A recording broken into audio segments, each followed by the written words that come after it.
At sa pagkakataong ito, mga minamahal, dumako po tayo sa pinakamahalagang bahagi ng ating banal na gawain, ng pag-aaral ng banal na salita ng ating dakilang Diyos. Bilang paggalang sa salita ng ating pinakamamahal na Panginoon, tayong lahat ay tumayo at aking pong ibinibigay ang pagkakataon sa ating beloved minister, Phil Awas. Amen. Amen. Praise the Lord. Palakpakan po natin ang ating pinakamahal na Panginoon. God bless you po, beloved preacher Johnny Mina.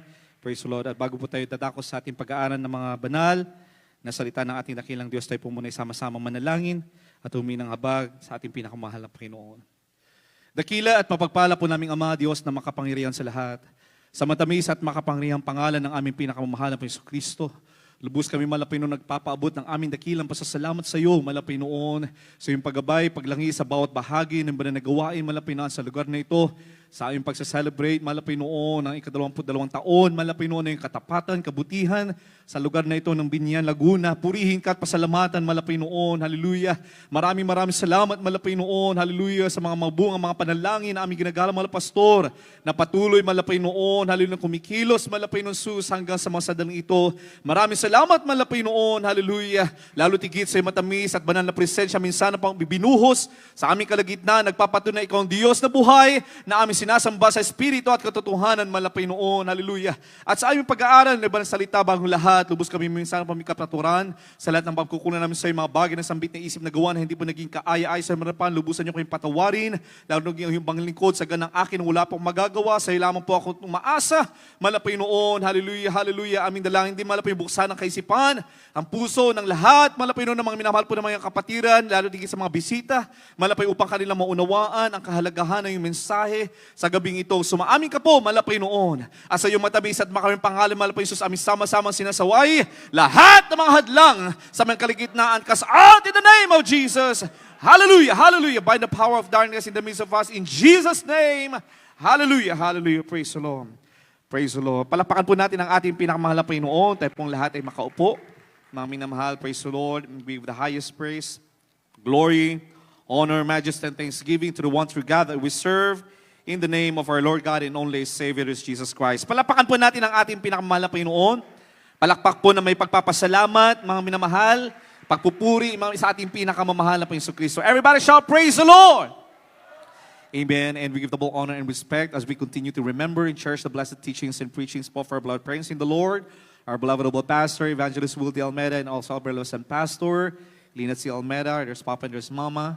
And we would like to greet the entire Almeida family po mula sa panganay hanggang sa kapopuhan. Praise God, hallelujah. Sa panguna po ng ating beloved Ate P, beloved Mr. June, Ate Ted, beloved Bishop Luke Smith, beloved Minister Pogs, Ate Tin, and family.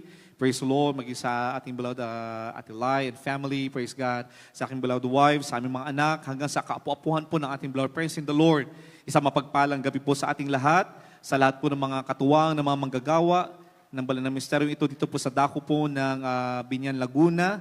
Praise God. Hallelujah. Maging sa lahat po ng mga outreaches and outstations po na nakiisa sa nearby places, mga minamahal, pagpalain po tayong lahat ng ating pinakamamahal na Panginoon, sa lahat po ng mga datihan, sa elders of the church, mga nauna mga tinawag ng ating pinakamamahal na Panginoon sa lugar na ito at nagpapatuloy hanggang sa mga saling ito, pagpalain kayong lahat ng ating dakilang Diyos, sa lahat po ng mga bisita. Welcome to the royal family of our loving God. Palapakan po natin ang ating pinakamamahal na Panginoon.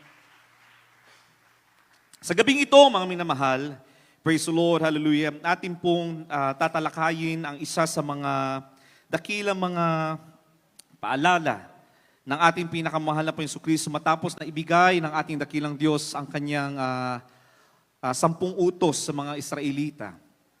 Amen? Ay nagbigay din naman ang ating pinakamahal na Panginoon ng mga reminders sa bagong henerasyon ng mga Israelitang papasok sa lupang pangako. Bakit natin sinabing bagong henerasyon? Dahil po mga minamahal sa paulit-ulit na pagkakasalan ng mga Israelita, amen, yung unang henerasyon ay unti-unti silang winasak at pinuksa ng ating dakilang Diyos. Kaya iilan lamang mga minamahal ang kabilang sa unang henerasyon ang nakapasok sa lupang pangako na ipinangako ng mahal na Panginoon kina Abraham, Jacob at Isaac. Ipinangako din mga minamahal sa mga Israelita. At malalaman po natin mga minamahal ano yung alituntunin, ano yung paalala ng ating dakilang Diyos at bakit pag-aaralan natin ito sa araw na ito na at tayo ay nagdiriwang ng anibersaryo ng Banal Iglesia ng ating dakilang Diyos sa lugar nito. Ano bang kinalaman ng paalala na ito sa ating pagdiriwang sa hapong ito? Ating pong pamagatan ng ating pag-aaral sa mismong salita ng ating dakilang Diyos, "Ye shall not tempt the Lord your God." Ye shall not tempt the Lord your God. Ito po ay nasusulat sa Deuteronomio 6:16, mga minamahal. At ang pinakatema po natin, remembering God's goodness and faithfulness. Ang mga talatang ating pong pagbubulay-bulayan, mga minamahal, ay bahagi po, gaya ng nasabi natin kanina, ng huling mga paalala ni Moses sa bagong henerasyon ng mga Israelita bago po sila pumasok sa lupang pangako ng ating dakilang Diyos. At ang Deuteronomio po, mga minamahal, ang Deuteronomy ay nangangahulugan po na second law. Everybody shout amen. O muling pagbibigay at pagpapaalala ng kautusan ng ating dakilang Diyos. Dahil mula sa Exodus, sa kanilang paglalakbay, mga minamahal, amen, ibinigay ng ating dakilang Diyos ang 10 utos. At mga minamahal, nagkasala muli ang mga Israelita, muling ipinagkaloob ng ating dakilang Diyos ang kanyang mga utos. At kasama dito yung ilang mga paalala na nakasulat sa Deuteronomio. Basahin po natin, mga minamahal, ang pinakatema po, talata po natin sa gabing ito. Deuteronomy chapter 6, verse 4 up to 7 and 16. Praise the Lord. Deuteronomy chapter 6, verse 4 to 7, then 16. Hear, O Israel, the Lord our God is one Lord, and thou shalt love the Lord thy God with all thine heart, with all thy soul, and with all thy might. Yes, amen. And these words which I commanded this day shall be in thine heart, and thou shalt teach them diligently unto thy children, and shalt talk of them when thou sittest in thine house, and when thou walkest by the way, and when thou liest down, and when thou risest up. You shall not tempt the Lord your God as you tempted him in Massa. Amen. Praise the Lord. Sa Tagalog po. Ito po sa Deuteronomio, Kabanatang 6, mga talatay 4 hanggang 7 at 16. Sabi dito, "Dinggin mo, O Israel, ang Panginoon nating Diyos ay isang Panginoon, at iyong iibigin ang Panginoon mong Diyos ng iyong buong puso at ng iyong buong kaluluwa at ng iyong buong lakas. At ang mga salitang ito na aking iniuutos sa iyo sa araw na ito ay sa iyong puso.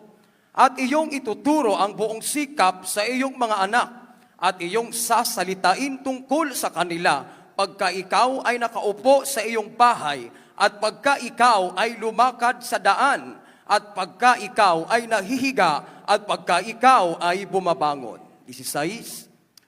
"Huwag ninyong tutuksohin ang Panginoon inyong Diyos, gaya ng tuksohin ninyo siya sa Masa." Palakpakan po natin ang ating pinakamahal na Panginoon. Purihin po natin ang kanyang mga banal na salita. God bless po our beloved Bible readers. Praise God, hallelujah. Atin po mapapansin dito, mga minamahal, hindi po ito bagong mga batas ng ating pinakamahal na Panginoon na isinalin o binigay kay Prophet Moses. Everybody shout amen.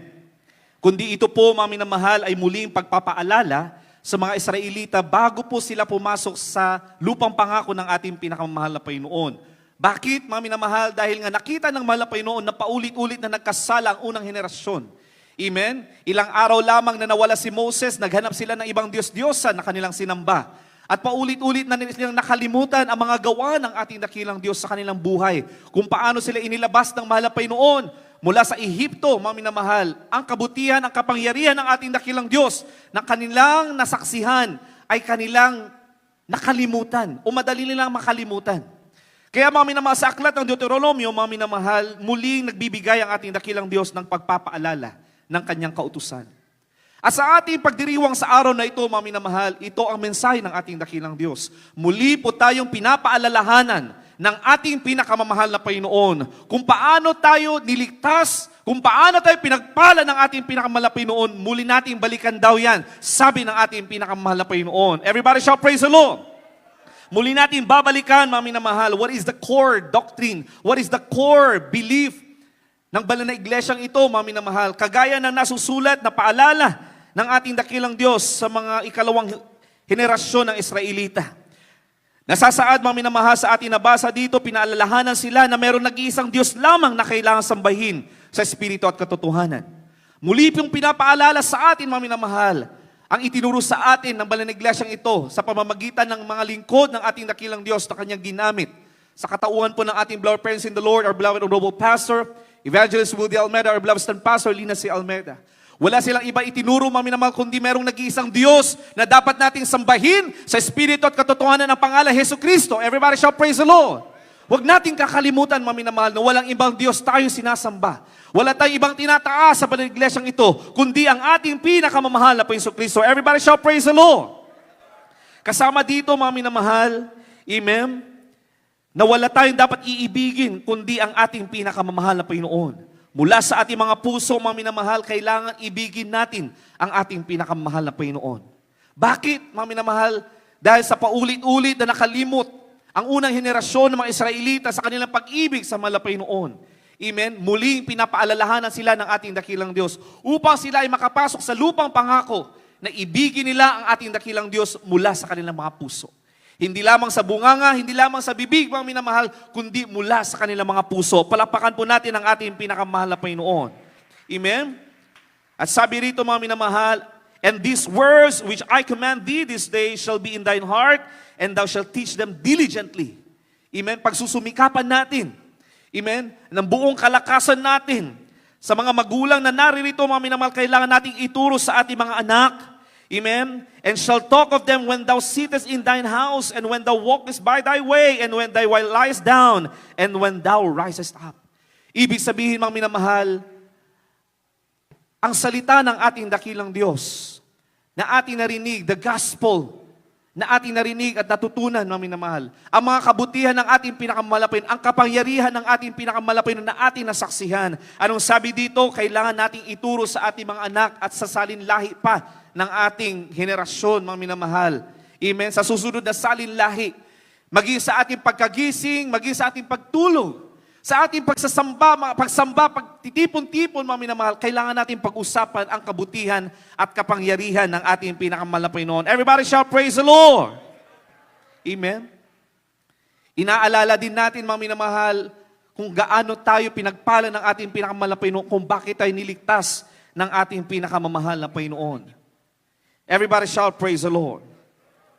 Subalit, mga minamahal, isa sa pinakamahalagang paalala ay mababasa po natin sa 16, na kung saan sinabi ni Moses, huwag ninyong tutuksohin ang Panginoon ninyong Diyos gaya ng tuksohin ninyo siya sa masa.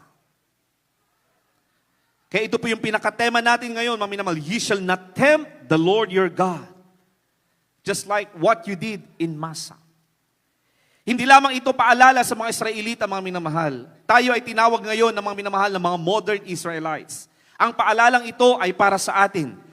Nalalapit na po ang pagbabalik ng ating pinakamahal na Panginoon. Nalalapit na po ang pangako ng ating dakilang Diyos, ang buhay na walang hanggan sa piling ng ating dakilang Diyos. Everybody shall praise the Lord. At bago tayo makapasok sa lupang pangako na yan, ang pangako na buhay na walang hanggan, ito rin ay paalala para sa atin, mga minamahal. Huwag nating tuktuksohin ang ating pinakamamahal na Hesus Kristo gaya ng pagtukso ng mga naunang mga henerasyon ng mga Israelita sa Masa. Ano nga ba, mga minamahal, ang nangyari sa Masa? Bakit ito ang sinabi ni Prophet Moses sa ikalawang henerasyon ng mga Israelita, mga minamahal? At mula sa talatang ito, mga minamahal, meron pong 3 bagay na ating pag-aaralan mula sa mensaheng ito. Unang-una, mga minamahal, ang paglimot sa katapatan ng ating dakilang Diyos ang siyang naging ugat ng pag-aalinlangan ng mga Israelita. Forgetting God's faithfulness became the root of their unbelief.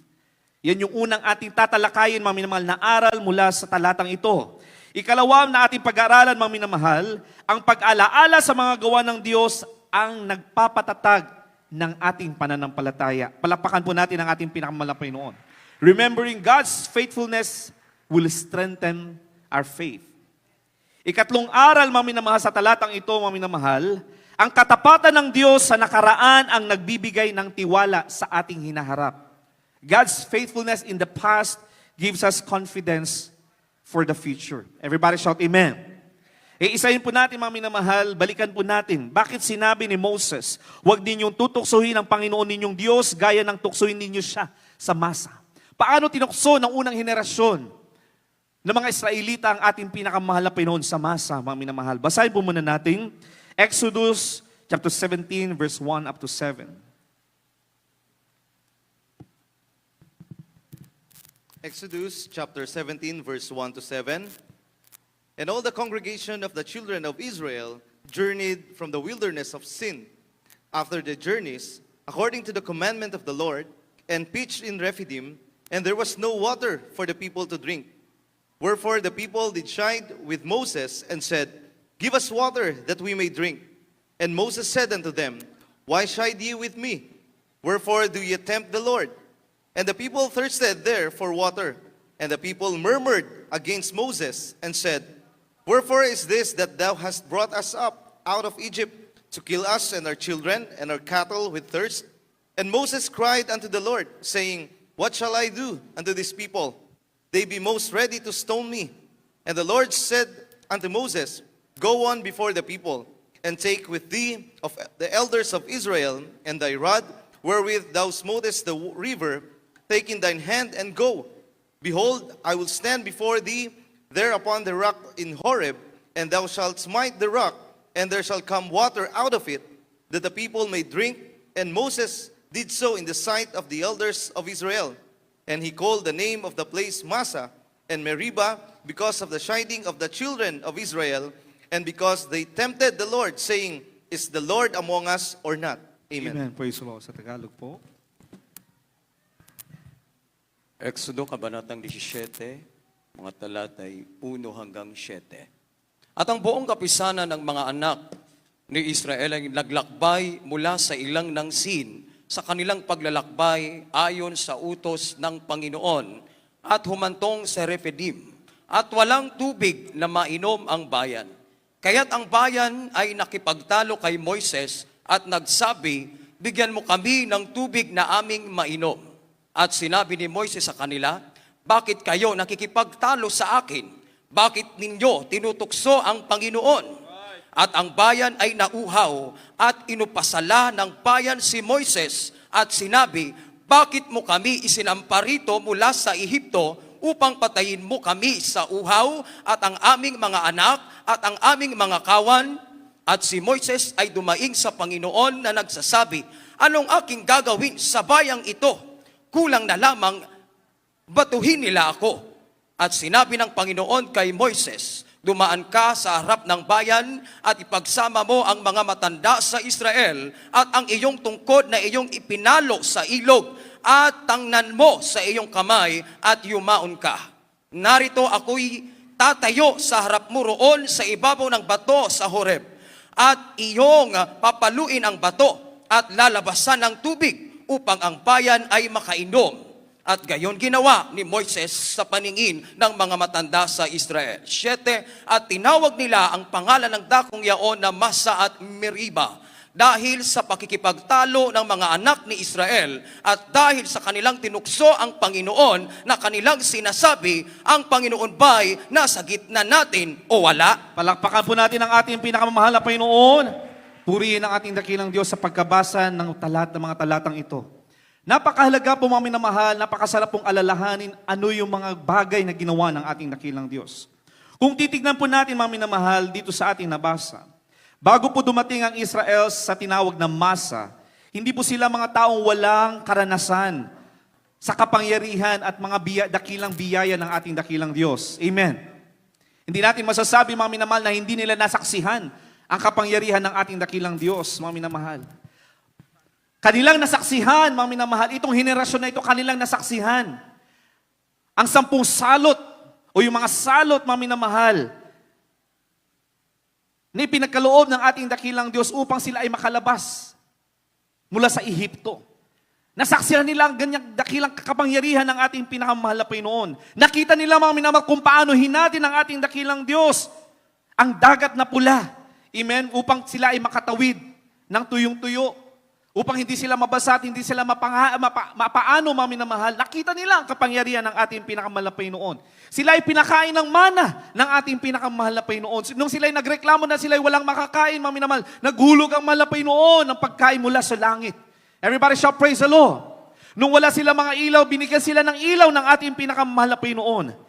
Nung naroon sila sa Mara, nung mapait ang tubig na kanilang iinumin, anong ginawa ng ating pinakamahal na Panginoon? Ginawa itong matamis na inumin ng ating pinakamahal na Panginoon. Palapakan po natin ang ating dakilang Diyos. Araw-araw, bumababa ang mana mula sa langit. Yan ang dakilang pag-ibig sa kanila ng ating pinakamahal na Panginoon. Amen. Nasaksihan nila kung gaano sila kaibig, kung gaano sila kaimportante sa ating pinakamahal na Panginoon. And yet, anong ginawa nila, mga minamahal? Sa kabila ng bawat hakbang nila, naroroon, pinapadama ng ating dakilang Diyos ang presensya niya sa mga Israelita. Nagawa nila, mga minamahal, na tuksuhin ang ating pinakamamahal na Panginoon. Pagdating nila sa ating nabasa, pagdating nila sa refugee, mga minamahal, sila ay nauuhaw. Amen? Valid naman po yung kanilang pagkauhaw. Ang tao ay nauuhaw. At kung ang tao ay nauuhaw, mga minamahal, maghahanap ng kanyang iinumin. Subalit imbes na sila'y magtiwala sa ating pinakamahal na Panginoon at alalahanin nila ang kapangyarihan na kanilang nasaksihan, alalahanin nila ang kabutihan na kanilang nakita at naramdaman mula sa ating dakilang Diyos, sila ay nagreklamo. Kaya sabi dito, they murmured. Kaya sabi kanila, mga minamahal, beloved lost, because of the murmurings of the